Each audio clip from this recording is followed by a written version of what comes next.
All right, we're going to play this TikTok from the older millennial until he says something objectively false. So we now know for a fact that Jon Stewart of The Daily Show not only committed the exact same crime Trump was just convicted of. Oh, God, stop. All right, so that was multiple objectively false statements in short order. So first, there is no evidence Jon Stewart committed any crime in relation to the sale of his private property.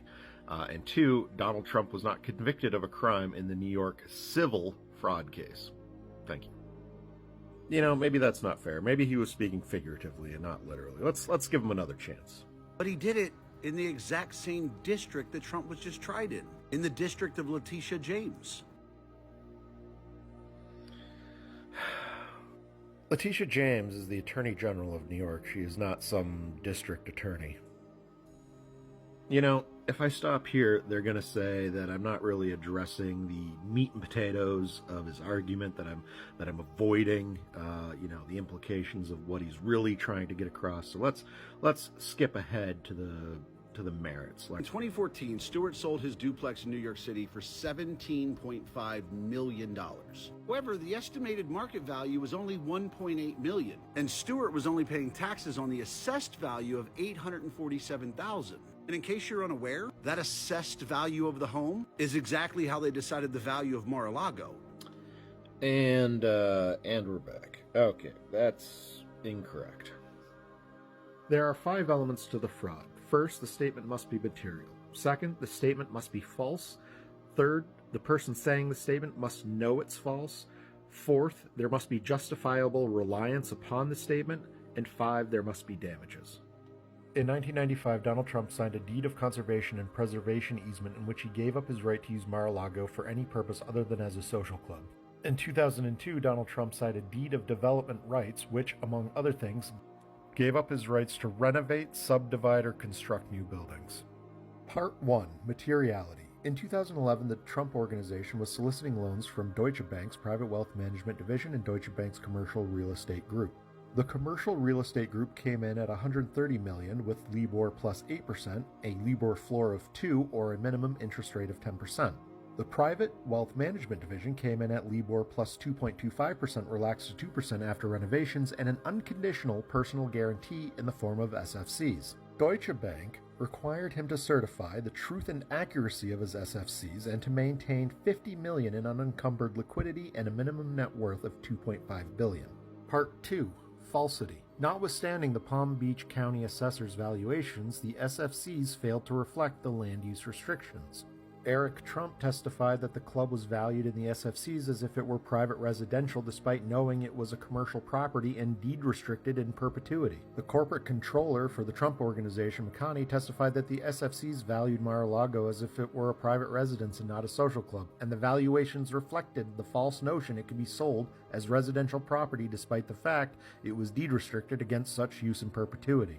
Part 3. Knowingly false. When Patrick Berney took over helping prepare the SFCs for McConney hid the fact that Mar-a-Lago property was deed restricted. In 2020, the Trump Organization hired the Marvin F. Poor & Company to challenge the 2020 tax assessment in court, claiming that the assessed tax value of $26.6 million was too high. As part of the appeal, the Trump Organization explicitly stated that the property was commercial and not residential. Under direct questioning, Donald Trump admitted the SFCs were valued as if sold to an individual, trial transcript page 3529, and that he himself signed the deed restriction, trial transcript page 3531, acknowledging it would forever be used as a club. And Trump acknowledged he made Mar-a-Lago forever a club, in his words, in order to pay less in taxes. Trial transcript 3535. Lastly, Donald Trump acknowledged that he reviewed the SFCs each year from 2011 to 2017 before they became final, further adding that I would see them and I would maybe, on occasion, have some suggestions.